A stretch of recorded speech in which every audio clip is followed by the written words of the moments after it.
Can Hulk smash in Marvel Champions? Today, we're going to talk about it.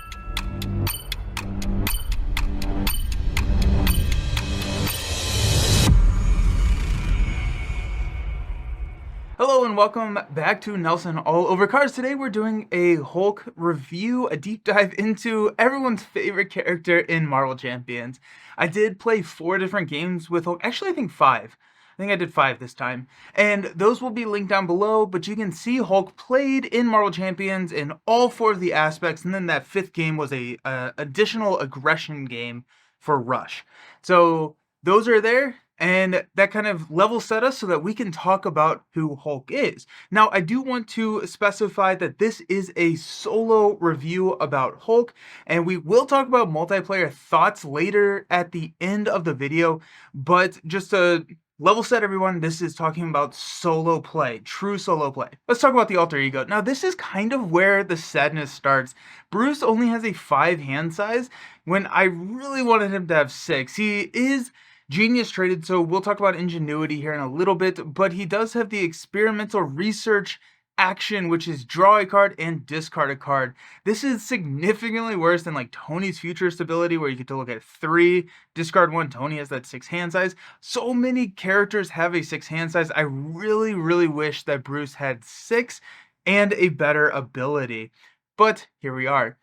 Bruce has 4 recovery, which can be bumped up to 6 with the Banner Laboratory support. This is a 2-cost support that also gives you a mental resource generator in Alter Ego.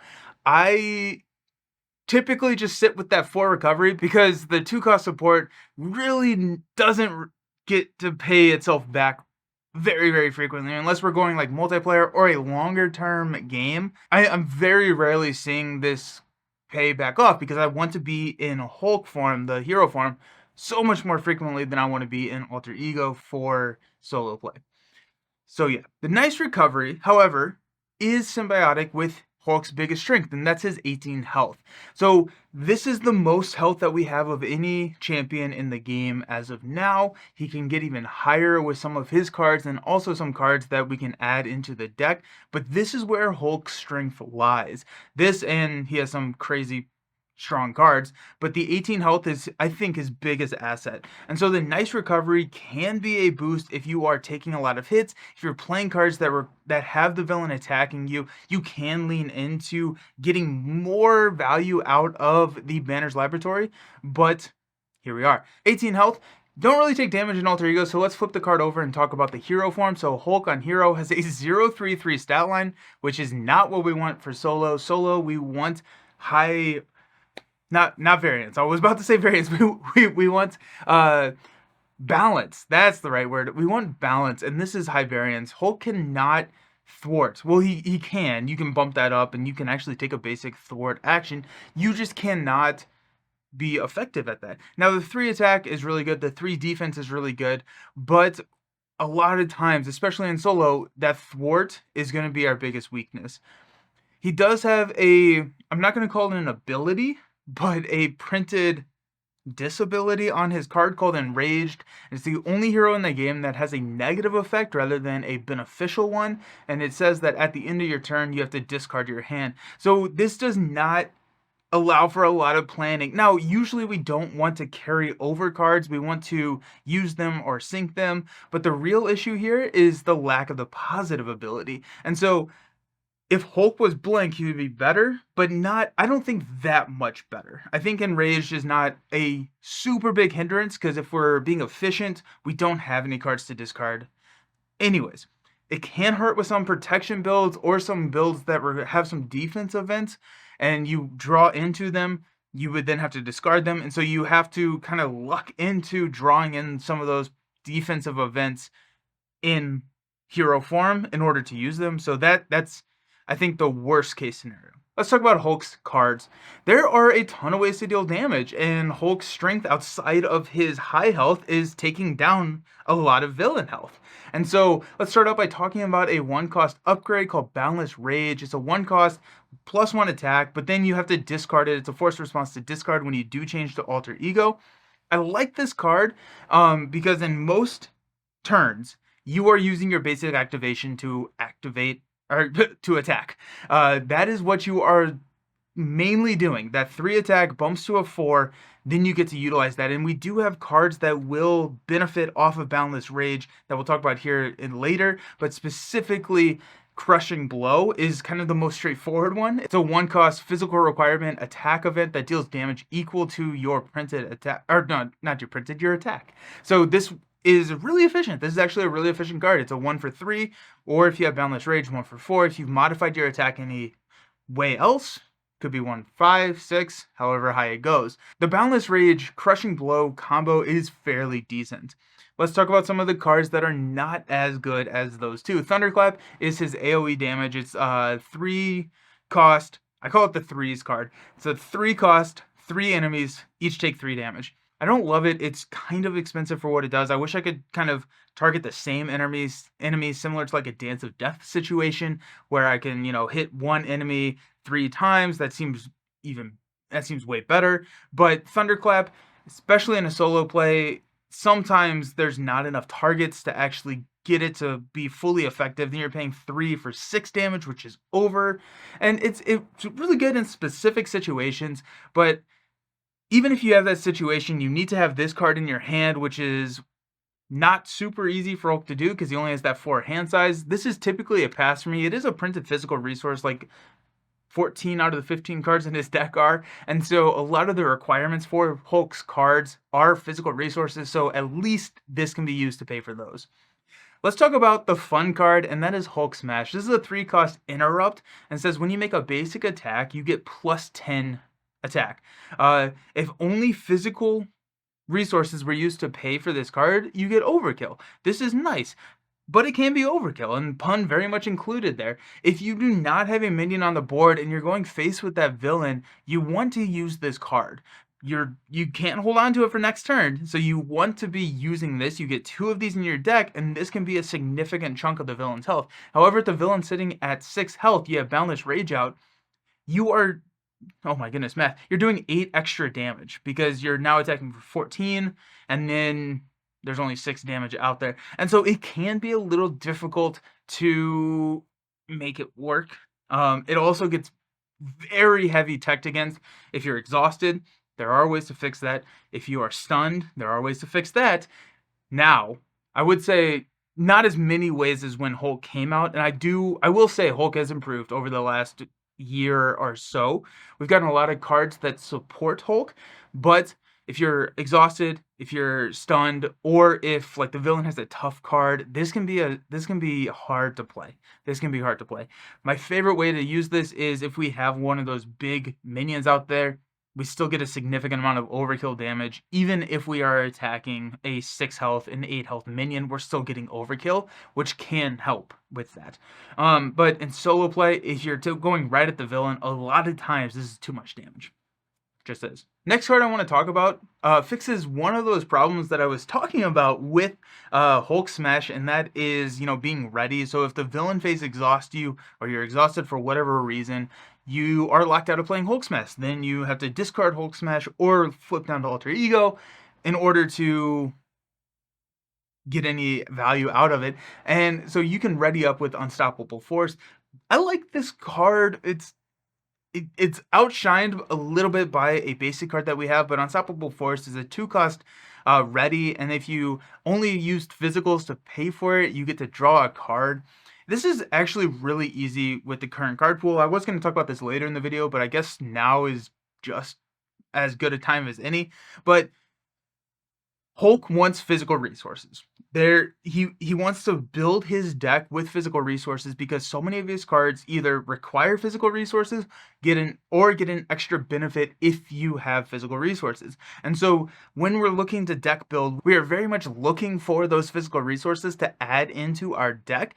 And with the current card pool, we have a lot of good options. And so when I'm building decks, I'm typically very much discounting any card that does not have a physical resource. And so this should be, with the current card pool, 2-cost, ready, draw a card, and you should be able to pay for it with only physicals all the time. It's basically another Crushing Blow, but it also can ready you up if you were exhausted. So you get, this is like a 2 for 4 damage if we're looking just self-contained to the kit and we haven't modified Hulk's attack any way outside of Boundless Rage. So I like this card. It works. It's just, more damage. It's nice. Hulk likes damage. Hulk likes to smash. There you go. Let's talk about thwarting. So Hulk has that 0 thwart, which is very, very tough. And so we need to figure out how to mitigate threat. And he has 2 cards in his kit that can do that. That's Suborbital Leap. And when I say 2 cards, it is 2 copies of Suborbital Leap. This is our thwarting. It's very expensive, but it is our thwarting. It's 3 for 3 threat, but if you use only physical resources, you get 5. So when I was talking about you get that extra little benefit if you only use physical resources, here you go. So 3 for 5, I don't like it. It's not that great. It's very expensive, but with what you have left in your kit, if you're not running Justice, if you're not running something with a lot of threat mitigation, with a lot of like high thwart allies, it's hard to not play these because you only get 2 of these per deck pass. It can be like, a 5. You can hit the main for 5, and the villain is probably not scheming super frequently because you are going to be in hero mode so often that maybe, twice per deck pass, this could be enough threat for the main scheme. Side schemes, good luck. But I am typically playing these if I'm not playing Justice or if I'm not going for that rush strategy, just because if you don't, you're kind of out of luck with threat. The last non-resource card that I'm going to talk about is called a Movable Object. This is another 3-cost card.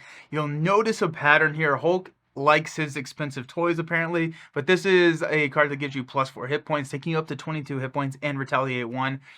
It's expensive for what it does. If we look at like Endurance, it's a 1 for 3. Or if you look at like Dauntless, which is an aspect card, so like we have to put that, we have to think about that when we're comparing it. And if your hit points are higher, you get Retaliate 1. Electrostatic Armor is kind of in there, but it does only take up 1 card slot, so like there is an argument to be made. I'm typically passing on this, unless I'm going for a perfect defense build where I kind of want that ping damage. That Retaliate is going to be my main source of damage where I'm defending. And typically this is stronger in like a multiplayer setting where you're defending multiple times and you get to ping that off. Usually I'm just tossing this for a resource, unless it's going to be a longer game and I'm going to need that 4 health. But if that's the case, Hulk is going to struggle, I think, in that longer term setting anyways. Last card is Limitless Strength. This is just 3 punch resources. That's a hero resource card only, but it can help you with all those kickers. So Hulk has a very, very expensive kit. This is at least a little bit of saving grace in order to pay for those cards. That being said, you have to have a card and a card to pay for it in the same hand, which can be tricky with that 4 hand size. If you watch the resource video that Villain Theory and I did, we talk about how many resource cards we want to have in a specific deck based on how many how big your hand size is. And if you have a lower hand size, you're typically not adding as many resources in because it can be hard to pair those. And so if we have this and a Hulk Smash, we're living the dream. But if we have this and we've deck built around adding more lower cost cards into the deck, which is typically what we're doing because his cost curve, which we'll talk about here in a second, is so high, it can whiff, and that's sad, and you lose it because you have to discard your hand. Bummer. All that being said, it's nice when it works, and more often than not, it at least will get a 2 or a 3 card cost. And it is physical because it works. So it works with all the other cards. So that's nice. One of the newer segments of these videos is talking about the cost curve of the hero. So this is actually, Hulk is actually tied with the highest average cost at 2.3 resources per card. Bonus points if you can tell me who he's tied with in the comments. I'm curious who knows that. But this is really bad, especially with his poor hand size. So if you have a higher hand size, the cost curve scaling to the right, having a little bit higher cost average card is not as bad because you have more things to pay for him. Hulk has the worst of everything, right? He has that 4 hand size and a really high cost curve, which is, I think, where a lot of... No, not I think. This is where a lot of the negatives about Hulk come in. Now, don't even think about like the thwarting, lack of thwarting in his kit. Don't even think about his discard his hand at the end of the round. Just the fact that he has the highest resource cost per card on average, and the lowest hand size out of some like outside of like Spider. That's where Hulk really starts to struggle and can be getting very frustrating. That being said, let's talk about how we can mitigate that slightly, or not even slightly. We can mitigate that when we're building our decks. We do want to flatten that resource cost curve. So if you watch the cost curve video, we talk about that, where we want to bring that kind of flat so that we have options. And so when we're seeing something that scales really high to the higher end of the cost curve, we want to be adding in lower cost cards so we can flatten that out. So Hulk loves his 0, he loves his 1 cost cards, which helps balance the cost curve. The other thing that we see is we want resource generators to help pay for those higher cost cards, and then also we want to be adding resource sinks because of the low hand size. We have a couple of options, and we have been given some, Hulk's been given some love recently with some of the basic cards. And at this point in the card game life cycle, Hulk's basic deck is pretty freaking good already. And so a lot of the cards in basic have been printed that help Hulk pretty significantly, and so he can run a pretty good gray deck. The first ones that we'll start out and talk about very briefly is Limitless Stamina and Unshakable. These are the two cards that I was talking about earlier that kind of get you out of that no-win situation if you're exhausted or stunned with a Hulk Smash in your hand. This allows you to ready or gives you steady, requiring 2 status cards in order to actually take effect. These are great. He has more than 14. He's printed on the card of Unshakable. I'm trying to think of who's on Limitless Stamina. I think it is. Is it Captain Marvel? No. Okay, whatever. It doesn't matter. I'm over here going on a tangent now. But anyways, these two cards are auto includes in Hulk's deck. Let's talk about resource generators. So Hulk, unless you are rushing and you're trying to win in those 3 turns where you're not going to get the return on investment of some of these resource generators, and honestly sometimes when you're playing Hulk you don't mean to rush and you end up rushing, but unless you're doing that, Hulk is going to enjoy his resource generators. Let's start out with the Ingenuity. This is Bruce Banner has a genius trait, so you can play Ingenuity and Alter Ego, which gives you a 2 cost upgrade, or support, goes on the table, that gives you a mental resource. Now this one can be a little anti-synergistic. Just be careful on what you're using it to pay for. Like, you don't want to use this to pay for a Hulk Smash, because then that's going to kill your overkill, so just be cognizant of that. But Ingenuity is a good one. Quincarrier, Helicarrier, all of these things we kind of want to add into Hulk's deck. So resource generators are good, but Hulk is also really going to enjoy his resource sinks. Now, these are ways that you can use cards in your hand outside of playing a card. That's what a resource sink is. You can find the link of a resource generator and sink. We did those kind of videos together down below. It may have already been up here in the corner, but because Hulk has to discard his hand regardless, we want to figure out a way to utilize the cards in his hand. So cards like Assess the Situation, where you can play it for +1 hand size. So now you have 5 cards going into the next turn, and you can use that for you can use that for a resource, or you can use it to set yourself up for a better turn next time. Plan B, discard a random card from your hand. If it's the last card, you can set it up so you're always discarding the last card. Discard that card, deal damage to an enemy. Machine Man, if he's on the table, you can spend up to 3 resources to get that much additional thwart or attack power during Machine Man's activation. And I love Machine Man. I'm going to talk about Machine Man just a little bit longer here, because I love Machine Man and Hulk because he can do some major thwarting. And that is where like we've kind of already talked about, where Hulk can struggle. And so Machine Man, being able to pump him full of resources to thwart for 2, 3, 4 can be a major game changer for Hulk. And then Blade is another good one. Blade, 1 cost ally, 1 thwart, 2 attack, no consequentials, but if you discard a physical resource from your hand, he gets to stay on the table. If you don't, he gets discarded after a basic activation. That being said, we should be building our Hulk decks with all physical resources, so Blade is a good option for us. And then finally, the best boy there is. Actually, I don't know if Cosmo or Lockjaw is the best boy. I don't know. For Hulk, at least, Lockjaw is the best boy for Hulk. Lockjaw can be played from your discard pile, and so Hulk loves this because if nothing else, he can pitch his hand for Lockjaw, right? 4 hand size, pitch his hand, pull Lockjaw back out, and then he has a 2 thwart, 2 attack, blocker, whatever he needs. He probably doesn't need the blocker that frequently just because of that high health pool, but you can get a lot of thwarting power out of Lockjaw at a moment's notice, and it's on call. So Hulk really enjoys Lockjaw. Last thing I'm going to talk about real quick in the basic, and I'm just going to mention it. Hulk really likes the symbiote suit. The +1 hand size is phenomenal. The +1 to all the stats is great. +10 hit points, you can just never defend. You're going to be fine. Hulk enjoys a symbiote suit. And we are at the point of the video where we're going to rank the aspects. So we're going to rank these aspects in terms of least good to best in. And then once I get to my favorite aspect, I will call that out. In 4th place, we have leadership. Leadership is, the ally aspect. It's typically expensive, which goes against what we're trying to do with Hulk. That being said, we can make it less expensive. Hulk doesn't need chump blockers, which is another huge strength of leadership, is that we're going to have a lot of allies on the table, meaning that we have a lot of defenders on the table.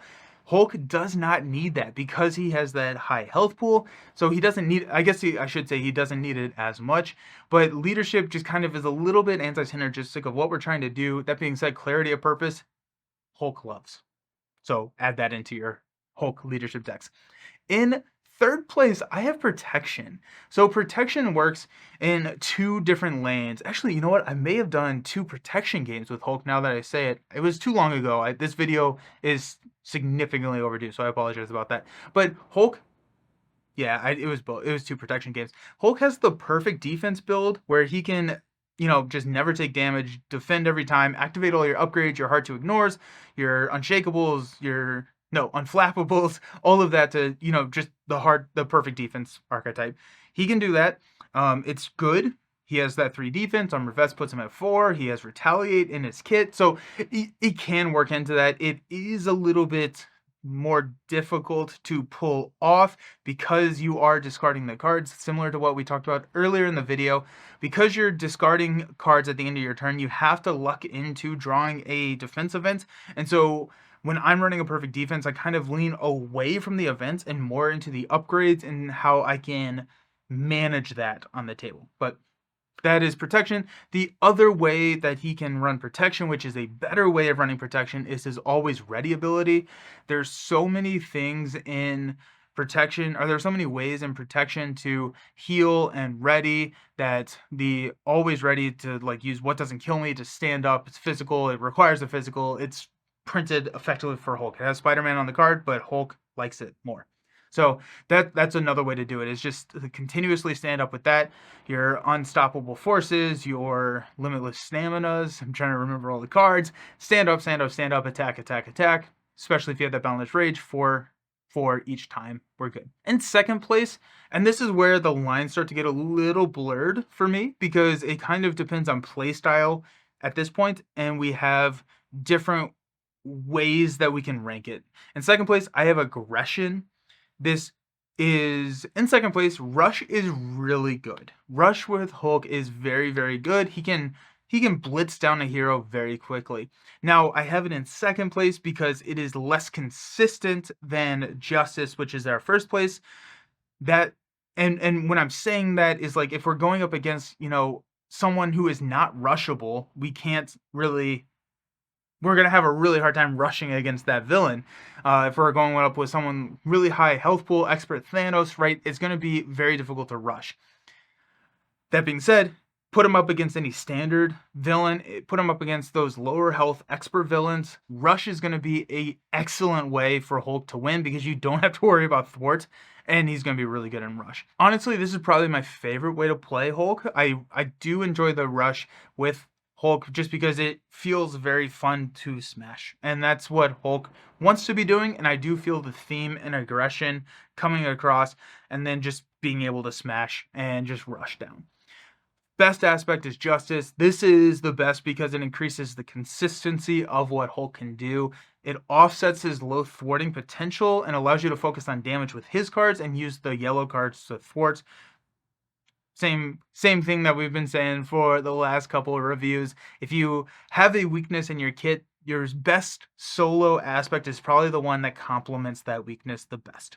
And that's Justice for Hulk. When we're looking at the community rankings, this may be actually the first time we've had none of the aspects in the same spot. So in order from best to worst, y'all had aggression, justice, leadership, then protection, which did not line up didn't line up at all with us, which is totally fair. Like I totally get why that is. You know, the leadership and protection were very, very close, and then aggression and justice were fairly close, but I get it. If we're going up against a rushable hero, I would have aggression at the top, justice. So yeah, totally get it. They had Hulk ranked at a C/D tier, and I will agree to some extent there. I'm going to put him at a D+ tier. So starting out that new category all by himself, he has some major flaws, right? So he has some major flaws. He's discarding his hand. He has very low Thor potential. His kit cards are very, very expensive. That being said, he has some very, very good strengths. This leads to high variance, which is bad, especially in solo. There's lack of thwarting, which takes away the consistency of a lot of matchups, right? If you have someone that needs a lot of thwarting, Hulk is not going to do very well unless you're running Justice. And the way that I rank is I'm looking at the entirety of how Hulk performs across all of the aspects against all of the heroes. So he has that not going for him. Now, when you're playing with Hulk, you need to play into his strengths. He has high damage output and high health. So you can get wins, it just comes significantly more difficult. It is a very specific and difficult deck build, and it takes a good deck and a good pilot in order to get there. So I'm not saying he can't get wins. He absolutely can, but in relation to other heroes, he is bad. That being said, he can be pretty fun or frustrating. It kind of all depends on what you draw, and that is almost the fun of Hulk at this point. It's almost the, you know, the meta fun of Hulk is that it's kind of a very tactical based hero, which I guess hits theme now that I think about it. I mean, he's always kind of like Hulk, at least at the beginning, before he becomes Smart Hulk, is very focused on one thing, and that's what you do with you're playing champions, is you're focused on one thing. So yeah, D+ hero. Let's talk about the ranking very, very quickly. One thing that I want to do is I want to normalize this data. I was talking with Journeyman on the Discord, which you should join. Link down below. And it makes no sense for this not to be normalized. So if you look at the distribution of our current rankings, it is kind of all over the place. And so I do want to create a video where we'll normalize that, because, you know, B, C+, B, right there should have the most heroes. And so as we're starting to fill in our hero rankings, we're going to create this nice bell curve, and I'm just going to create a video where I'll re-rank some of these heroes after having a little bit more time with them, as well as just put them into a more normalized curve, which is, I think, a better representation of their power levels with respect to other heroes. So that's going to come probably here soon. Let's talk about multiplayer real quick. I realized that I have been talking for a while. So multiplayer, he is significantly better in multiplayer. He does not need to focus on doing anything. He can really specialize, and he can specialize in attack very, very, very well. He's bad at thwarting, but he can deal damage. And if you have a Hulk player at the table and it's a 4-player game and he is only focusing on damage, he can pull his weight. And so multiplayer, Hulk is significantly better than that solo play, because he does not need to pull away from what he is doing, and he can focus on what he is doing best.